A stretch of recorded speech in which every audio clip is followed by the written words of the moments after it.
Öncelikle teşekkür ediyorum bu fırsatı sunduğunuz için. Kürt sorununun çözümünün ne kadar elzem olduğu ve Türkiye toplumunun bir bütün olarak buna ne kadar ihtiyacı olduğunu son 2 günlük tartışmalarda da bir kez daha açığa çıktı.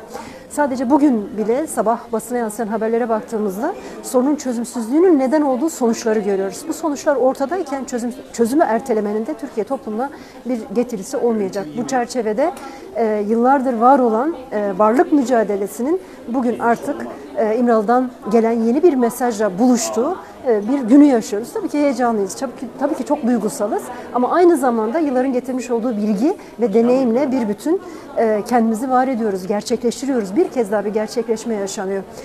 Bugün var olan basına düşen haberler etrafında bile baksak esasında genel olarak bir umutsuzluğa kapılmak için çok gerekçe olduğunu ifade edebiliriz. Ama önemli olan ne olduğuna bakmak değil, ne olacağını düşünmek, onu planlayabilmek, onu tasarlayabilmek. Sayın Öcalan bir kez daha İmralı'dan Türkiye toplumuna bu şansı sunuyor.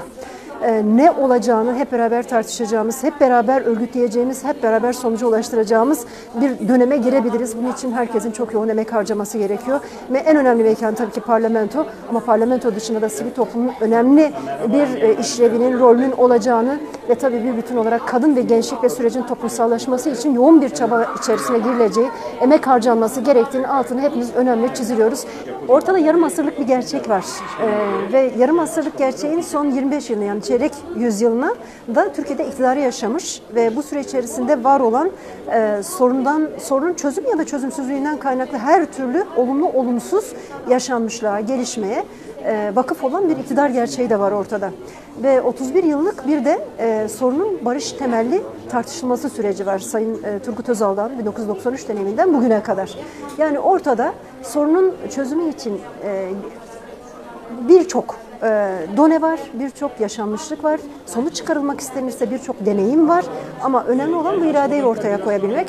Geçmişte baldıran zehiri içmeye hazırım diyen bir irade vardı, siyasi iktidar vardı. Bugün Cumhurbaşkanlığı düzeyinde bu irade hala devam ediyor. Dünya çatışma çözüm süreçleri açısından bu pozitif bir gerçekliktir. Buna bakmak lazım, bu deneyimlere bakmak, bu deneyimlerden sonuç çıkararak geçmişte yapılmaması gerekeni tekrar etmemek, yapılması gereken ve ertelenenlerin de ertelemeden bir an önce hayata geçirmek lazım. Yeni bir reçete yok önümüzde. Kürt sorunun çözüm reçetesi açıktır. 93'te neyse yıl 2015 yine aynı gerekçeler söz konusudur. Bunun için önemli olan elini gerekirse gövdeni taşın altına koyabilmektir. Süreç tüm bileşenlerin kolektif hareket etmesi gerektiğini zorunlu kılıyor. Türkiye'de yani dünya çatışma çözüm deneyimlerinden bağımsız olarak Türkiye'de Kürt sorununun çözümü eksenli süreç de bunu dayatıyor. Bunu görmek lazım.